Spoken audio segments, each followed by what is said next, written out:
الشبابيك، مفتاح باب الدنيا صادك ملك ايديك. افرح غني اسمع مني، جمد قلبك النور مخلول عينيك. طيب خلاص اوكي يوسف.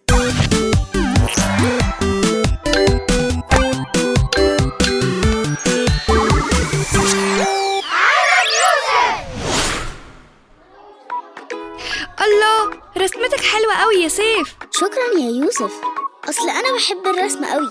ما هو باين رسمك جميل. ماما بتقولي إني موهوب في الرسم. بعد إذنك يا ميس، يا ولاد ركزوا معايا، حفلة المدرسة قربت وكل واحد منكم ممكن يشترك في الحفلة دي.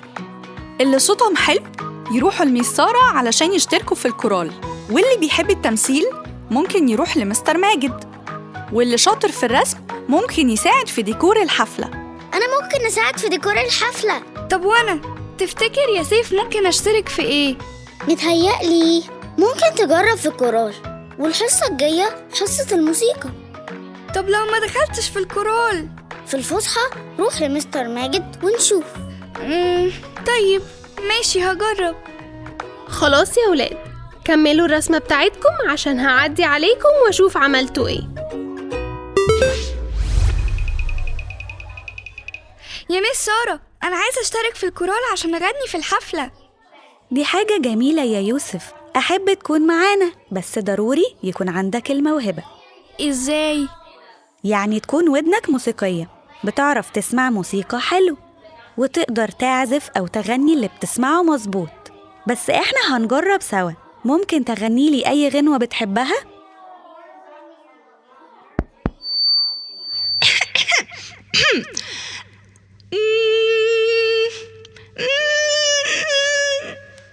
افتح قلب وضحك على الشبابيك، مفتاح باب الدنيا صادك ملك ايديك. افرح غني اسمع مني، جمد قلبك النور مخلول عينيك. طيب خلاص اوكي يوسف. بص، أنا هغني نغمات معينة وحاول تقولها معايا. دو ري مي. دو ري مي. دو ري مي.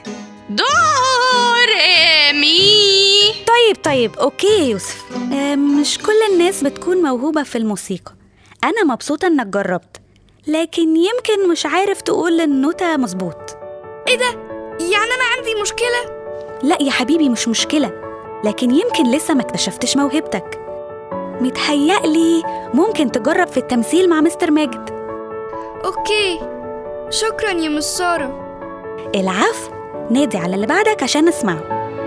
حاضر، سلام.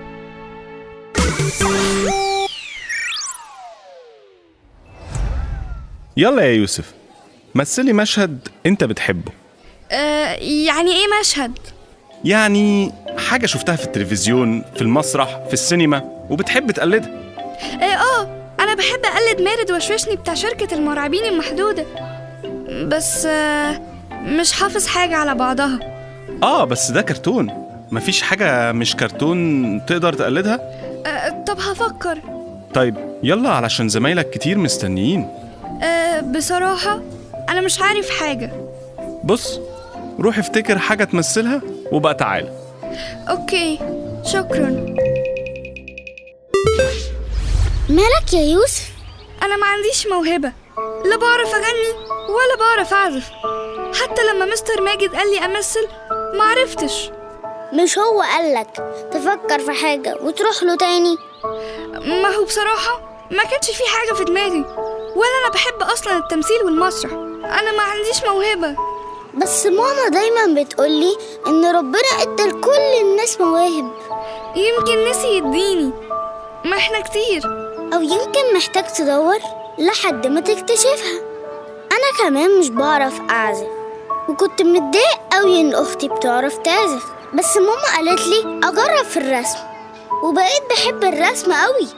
ماشي، بس أنا حتى لو لقيت موهبة برضو مش هلحق أشترك في الحفلة. يلا عشان نلحق الباص. يا ولاد، اللي اشتركوا معايا امبارح في فريق تمثيل يجولي في الفسحة. يا جماعة كده هنقسم فرق كرة ازاي؟ مش كنا هنلعب في الفسحة؟ احنا كنا متفقين يا آدم. ايوه بس كده الدنيا اتلخبطت. مستر ماجد هياخد بتوع التمثيل؟ طيب هو مين في فريق التمثيل أصلا؟ مش عارف. هو حد شاف ميس مريم؟ أنا ما شفتش ميس مريم النهاردة، شكلها كده غايبة. طيب بصوا يا جماعة، أنا جاتلي فكرة. احنا عايزين نلعب ماتش كورة ونقسم فرق، فايه رأيكم كل حد اشترك في الحفلة أنا هكتب اسمه ونشوف مين اللي اتبقى ونقسم فريقين ونلعب. دي فكرة حلوة قوي يا يوسف. يلا قولولي أسماءكم وأنا هكتبها، مين مع مس سارة ومين مع مستر ماجد.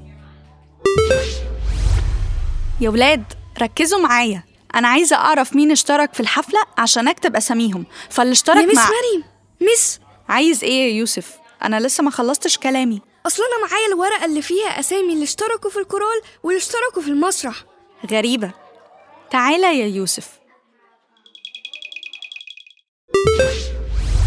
احكيلي بقى إيه اللي حصل؟ أصل امبارح كنا عايزين نلعب كورة وكان في بروفا مع مستر ماجد في الفسحة، فأنا جاتلي فكرة إني أكتب الأسامي وأنظم الدنيا. أنت شاطر قوي يا يوسف وموهوب قوي في التنظيم. أنا موهوب؟ ده أنا ما اشتركتش في الحفلة عشان ما عنديش موهبة. مفيش حد مش عنده موهبة، كلنا عندنا مواهب، بس بنحتاج شوية وقت نجرب حاجات كتيرة علشان نكتشفها. وأنا متأكدة إن لسه عندك مواهب تاني هتكتشفها مع الوقت.